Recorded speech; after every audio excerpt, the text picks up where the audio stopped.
I always thought that a best friend is someone you can trust. But one day I found out that my best friend Justin was sleeping with my wife. They both thought I would never find out. They didn't know one thing: I had already started my game. I met Justin during my sophomore year at Penn State. We were assigned as roommates, a stroke of fate that would shape the next decade of my life. He was everything I wasn't: confident, outgoing, the kind of guy who made friends in the checkout line at Target. I was more reserved, focused on my studies, content with a smaller circle.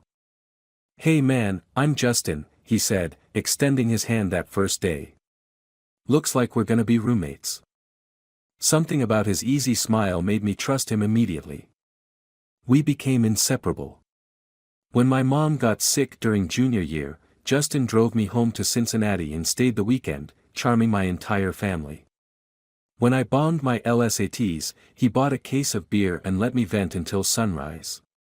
When I finally passed the bar exam, he threw a surprise party and toasted to my brother, not by blood, but by choice. I believed every word. I met Sarah at that same party. She was a friend of Justin's girlfriend at the time, tall, auburn-haired, with a laugh that made everyone turn to find its source. We locked eyes across the room, and Justin noticed. "That's Sarah," he whispered, nudging me forward. "She's single and definitely your type. Go talk to her." He was right. Sarah and I connected instantly over our shared love of true crime podcasts and hatred of cilantro. Our first date lasted 6 hours. Our second lasted the weekend. Within a year, I proposed on the shore of Lake Michigan, and she said yes without hesitation. Justin was my best man, of course. In his toast, he said, "I've never seen two people more perfect for each other. Mark, you're the luckiest man alive." The crowd awed. Sarah wiped away a tear. I embraced my best friend, completely unaware that he was already plotting. The first 3 years of our marriage were blissful. Sarah's lifestyle blog took off, focusing on relationship advice and authentic partnership. She built a following of women who admired our seemingly perfect marriage. Meanwhile, I made partner at my law firm, and Justin climbed the ranks at Meridian Marketing, becoming their youngest VP of Client Relations. We bought a house in a quiet suburb of Chicago. We hosted dinner parties where Justin was always the guest of honor. We went on couples vacations, though Justin was usually between girlfriends. "I'm just waiting to find what you guys have," he'd say, raising his glass. The cracks appeared slowly, so gradually I almost convinced myself I was imagining things. Sarah started staying late at content creation workshops. Her phone would ping at odd hours, and she'd smile at the screen before turning it face down. When I asked about her day, her answers became vague, rehearsed. "Just the usual," she'd say.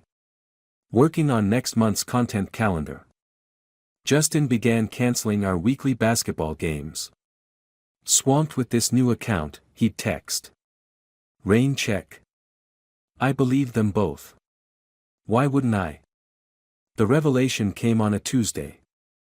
I was supposed to be in Milwaukee for a deposition, but it settled last minute. I decided to surprise Sarah by coming home early. Maybe grab dinner at that Italian place she loved. On the drive home, I remembered Justin mentioning he was free that night. Perfect, I'd invite him to join us. I called his office. "Justin took a personal day today," his assistant told me. Something came up suddenly. A strange feeling settled in my stomach. I called Sarah. Straight to voicemail. I stopped at Binny's and picked up a bottle of her favorite Cabernet. As I pulled into our driveway, I noticed a familiar car parked a block away, Justin's Audi. My heart began to pound, but my mind created excuses. Maybe he was dropping something off. Maybe they were planning a surprise for me. I entered quietly, hearing muffled voices from upstairs. I set the wine down and moved through the house like a ghost.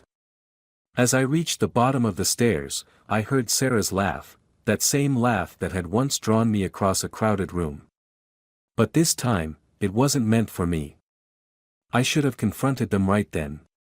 Stormed upstairs, caught them in the act. But something cold and calculating took over.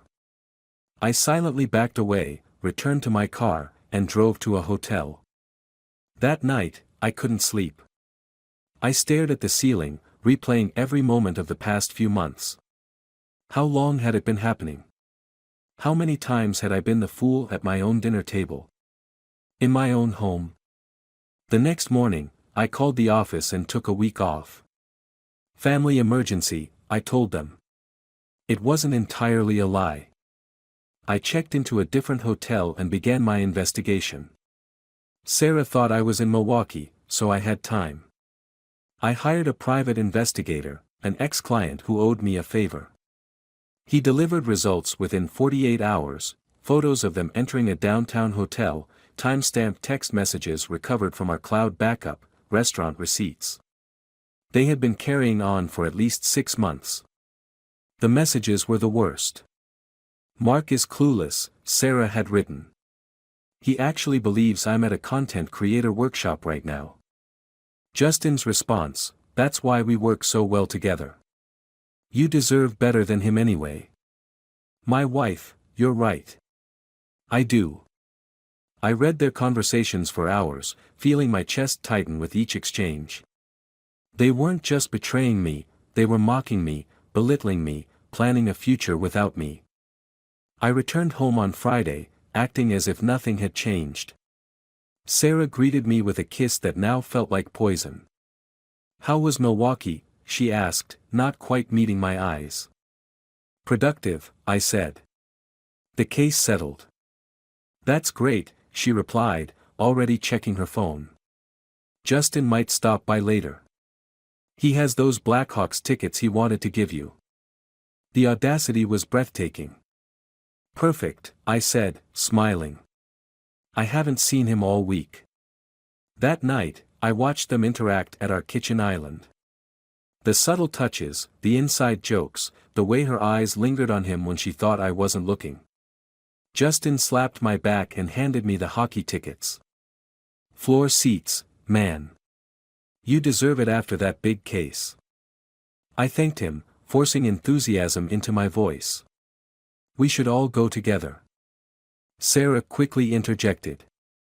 "Actually, I have that blog conference that weekend. You two should go." "Right," Justin nodded. The blog conference. I saw the flash of communication between them, the silent confirmation of another planned rendezvous. In that moment, my course became clear. I wouldn't just leave, I would dismantle the lives they had so carefully constructed while destroying mine. I began by gathering evidence. I made copies of everything the PI had found, organized it meticulously. Then I started laying groundwork. During the day, I was the same Mark, dedicated lawyer, loving husband, loyal friend. At night, in secret, I executed my plan. I started with Justin's career. Meridian Marketing handled several major clients, including a family-owned luxury hotel chain known for their conservative values. The CEO, Richard Blackwell, was particularly strict about the company's moral code. Justin had landed the account through a connection, which I had previously misunderstood. "The connection is actually Sarah," he had once explained. "Sarah's college roommate is married to Richard's son." I reached out to Sarah's former roommate under the pretense of planning a surprise anniversary party. Our conversation was pleasant until I deliberately mentioned how close Sarah and Justin had become. "They spend so much time together on her blog collaboration," I said innocently.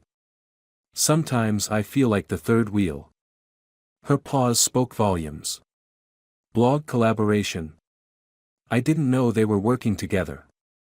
"Oh yes," I continued. "Late nights, weekend meetings. Sarah says it's their special project." I could almost hear her connecting the dots.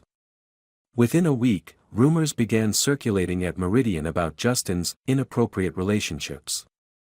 Anonymous tips reached HR about him potentially leveraging client relationships for personal gain. Nothing concrete, just enough smoke to warrant investigation. Meanwhile, I focused on Sarah's career. Her blog, Authentic Partnership, had nearly 200,000 followers. Women looked to her for relationship wisdom, transparency, authenticity. Her brand was built on trust. I created an anonymous email account and reached out to 3 aspiring content creators who had attended her recent workshop. Did you know that the relationship advice comes from someone who's actively cheating on her husband? I wrote, attaching carefully selected evidence that revealed the affair without exposing my identity. Within days, the whispers began in her comments section. Vague accusations at first, then more specific questions. Sarah frantically deleted comments, but screenshots circulated. Her engagement numbers plummeted.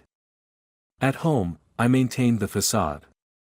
I brought her flowers, asked about her day, pretended not to notice her increasing anxiety as her online reputation unraveled. Is everything okay with the blog? I asked one evening, finding her staring teary-eyed at her laptop. Just internet trolls, she said. Nothing important. Justin was beginning to feel the pressure too. The Blackwell account was under review. His boss had called him in for multiple meetings. I knew because he complained about it at our dinner table, unaware that I had orchestrated his professional downfall. Politics, he muttered. Someone's trying to sabotage me. I nodded sympathetically. That's terrible. Who would do such a thing? The breaking point came exactly 1 month after my discovery.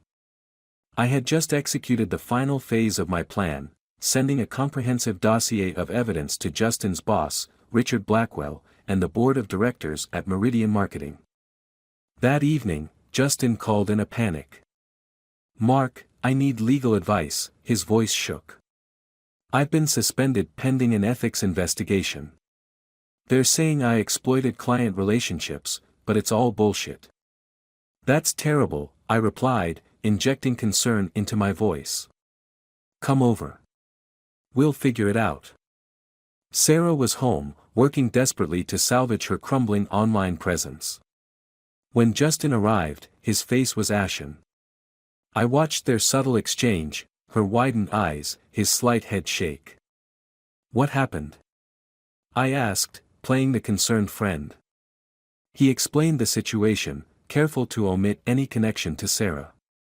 I nodded thoughtfully, asked appropriate questions, then delivered the killing blow. "It sounds like someone has evidence of some kind of impropriety," I said carefully. "Is there anything you haven't told me? Anything that could be misconstrued?" His eyes darted to Sarah, then back to me. "No. Nothing." "Good," I smiled. "Then we have nothing to worry about." I excused myself to get drinks from the kitchen. When I returned, I carried 3 glasses and a folder. "Before we discuss strategy," I said, placing the folder on the coffee table, "I think we should address the elephant in the room."